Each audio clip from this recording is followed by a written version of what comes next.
Hello everybody, my name is Yuliya from EducAd Consulting, and today we're going to talk about secondary schools and GCSE choices in the British education. What is a secondary school and when does it start? Secondary schools usually starts at the age of 11 or year 7 in the UK. Sometimes it could start, some private schools particularly, start at the age of 13 in year 9. When we say age of 11 or 13 of the child, we mean that the child is at the beginning of September is 11 or 13. So there could be quite a big gap in a way that some children turn 11 end of August and some children turn 11 or 12 already, in beginning of September.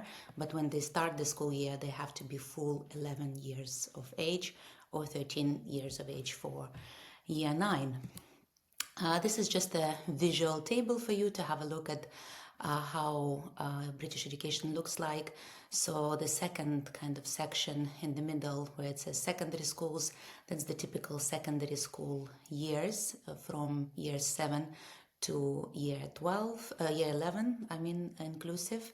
And then year 12 and 13 are sixth form, where child chooses to do A-levels in state schools, that's the main option, or BTEC, and then private schools offer IB as well as BTEC and A-levels.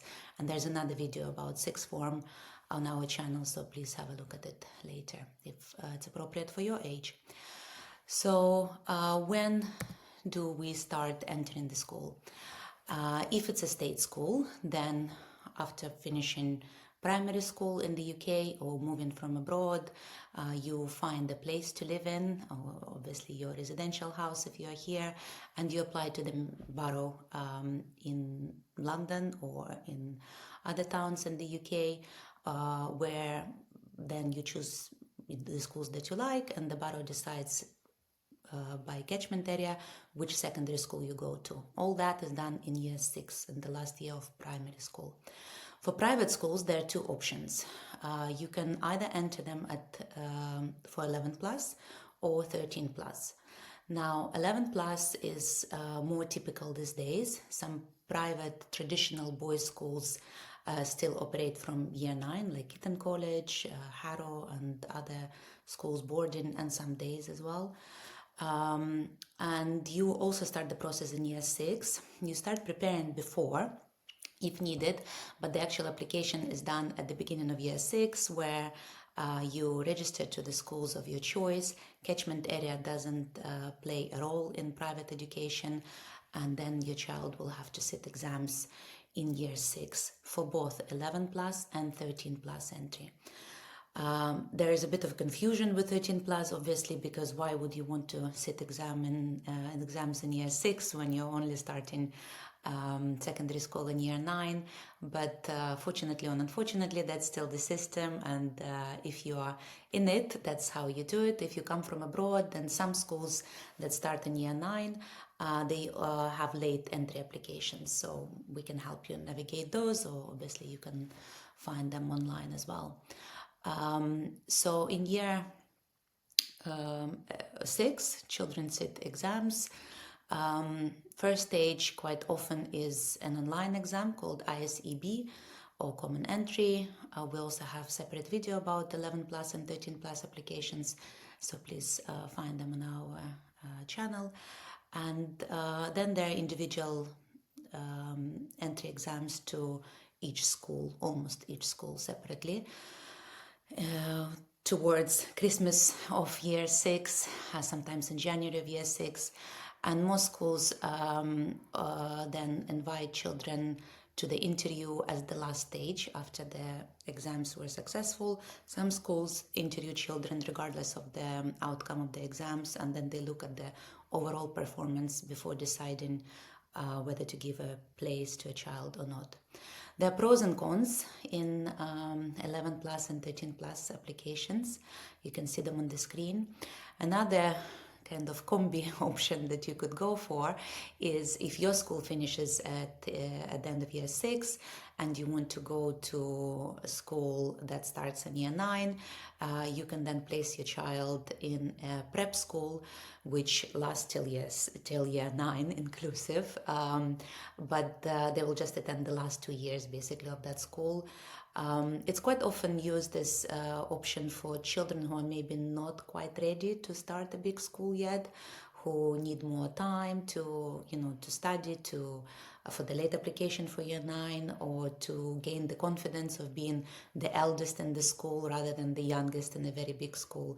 So that's also an option for like in between kind of 2 years. If you're going for year 9 route, 13 plus, then you would know your options according to the results of the exams in year 6 already, but then your child will have to do well still in the last 2 years of school and prove their academic level, and then take school exams, and that will be enough for secondary school to confirm that they got a place for sure. How to choose a school? That's a big question, and I think it's a different route for every family, every child. You can obviously base your choice based on 11 plus or 13 plus options. For example, just this year, my middle child was doing 11 plus, and his school was finishing in year 6, and we did not consider even year 9 applications because we didn't want to have 3 schools in a way in his academic career. You can also base it the other way, as I mentioned before. If you think they're not ready for year 9 yet, so you can keep them in the current year school. If your child is in a prep school which lasts till year 9, it's quite unlikely to leave it at year 6 because the schools themselves discourage it. So if the school is up to the age of 13, you're most likely to stay there till the age of 13 and then go with the process for 13 plus application with everyone else in that school, so that you get the right references from the head teachers, etc. There are rumors, stories that some teachers don't even give references at 11 plus if somebody wants to leave before year 9. Obviously, lots of people then choose which school to apply to according to their academic results. In that case, they look at their performance at GCSE level or A levels and decide which ones to go to. Now, there's a league table. It's not a universal one in the UK, and I would advise against just having your choices based on the league table, because as I said, some schools don't even submit their results. Some schools are absolutely amazing, but they're not selective, and so their results are not all A stars. But when the child, and in that case, if your particular child thrives there, they have all the chances to get all the A stars. So look at different things. Academic results are important, but at the same time, does it have the clubs, the sports facilities that you like? Is your child going to be happy with the atmosphere there? So please do visit if you can, especially if you live in the country, of course, in the UK. If you come from abroad, there are lots of virtual tours. You can ask your educational consultant to visit on your behalf if you can't travel.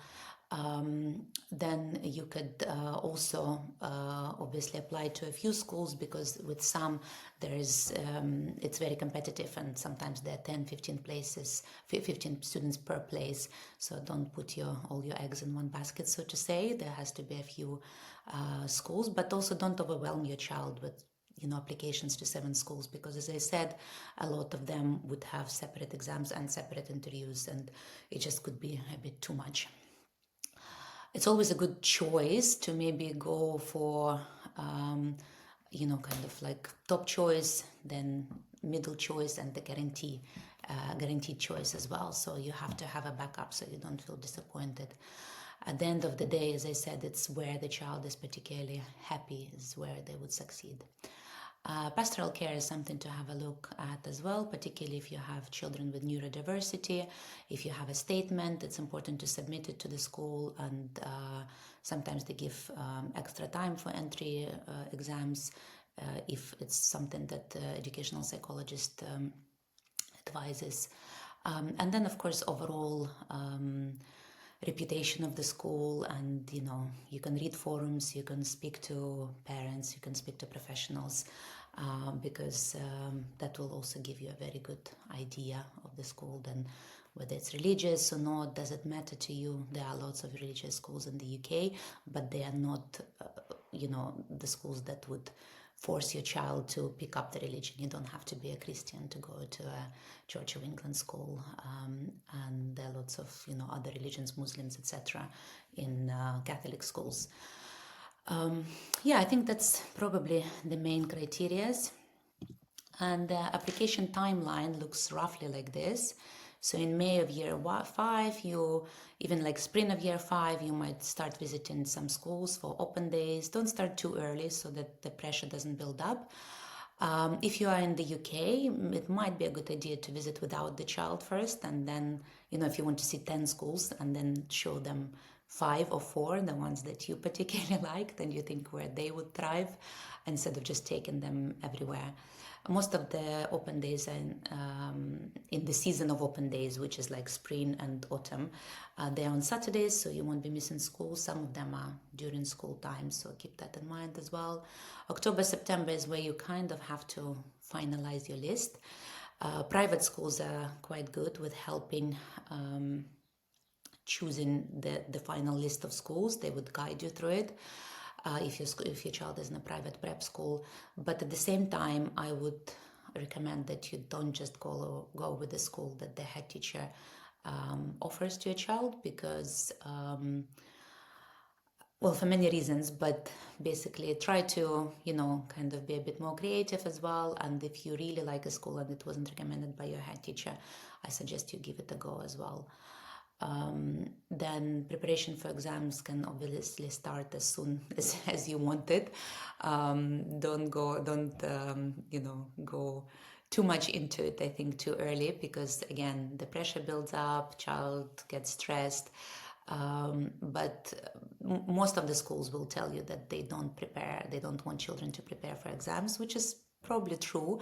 But at the same time, if your school your prep school, or your state school, primary school, doesn't prepare for exams, it's very important to give some mock papers to the child, to give it a go, exam techniques, time them as well, because it's still, the exam atmosphere is very different to just having the knowledge. You have to know how to show it as well, how to write answers correctly to get the most points.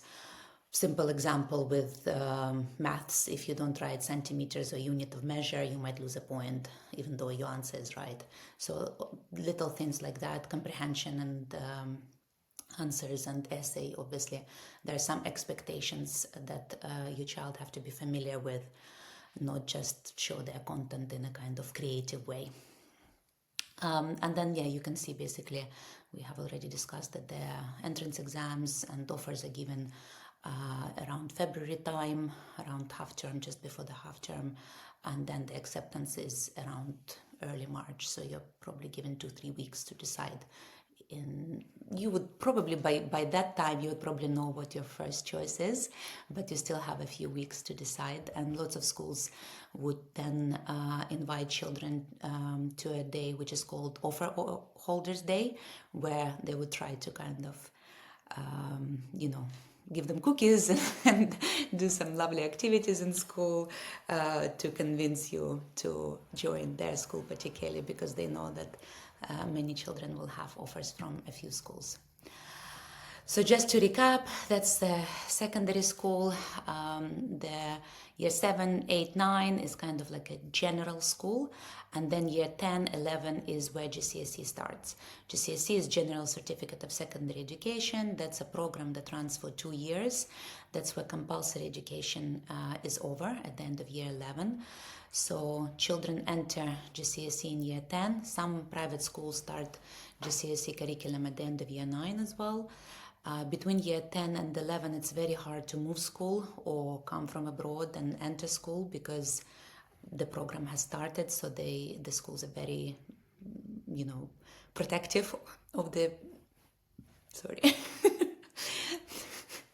pregnancy digestion.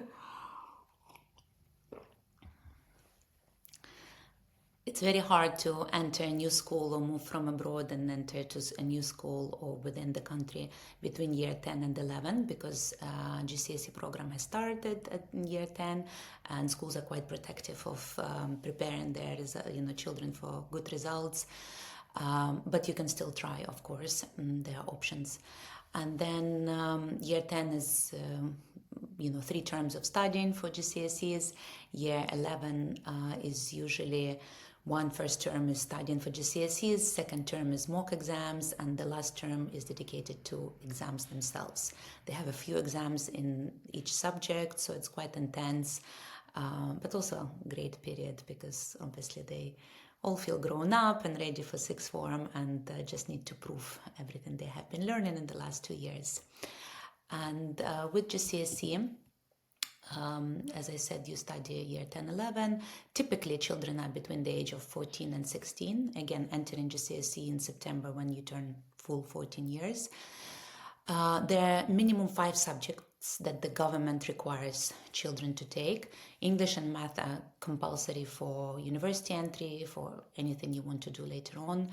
Then 3 sciences are advisable as well, biology, chemistry, physics. But the majority of state schools would probably offer around 8 subjects, and majority of private schools would offer between 9 and 10. Some children take 12 and even more sometimes, particularly when you have other languages as home languages spoken at home. You can take them even earlier in year 10, for example, at the end of year 10, and have it added to your GCSE certificate later on. Or there are options of maths or further maths.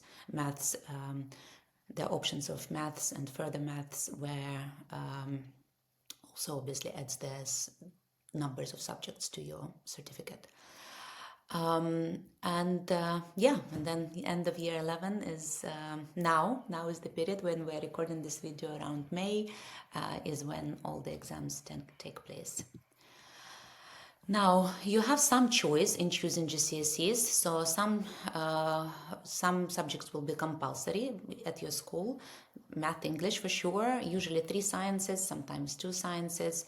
Then they could give you an option either to choose history or geography, so to say like humanities subjects which are similar to each other.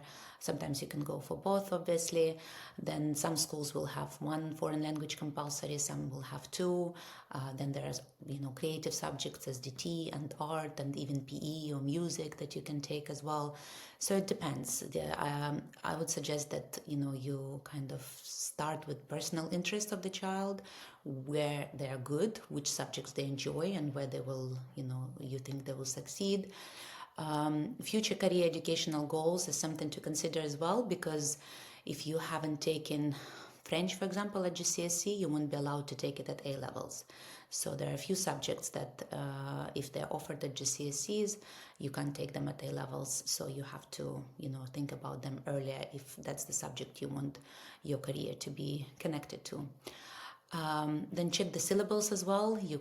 There are exam boards for different subjects, so not, it's not like maths is the same in every school. It's pretty much the same, but there are a few exam boards, textbooks, so to say, which offer it in either different order or, some topics are looked into deeper than others. So basically that's, you can ask your school which exam boards for which subject they choose, and then look at the curriculum and see if that's something you want to go for. And talk to other students, the older students, whether they enjoyed it or not, what was the workload, etc. And of course, if you have any questions or need advice on anything, we would be very happy to help you.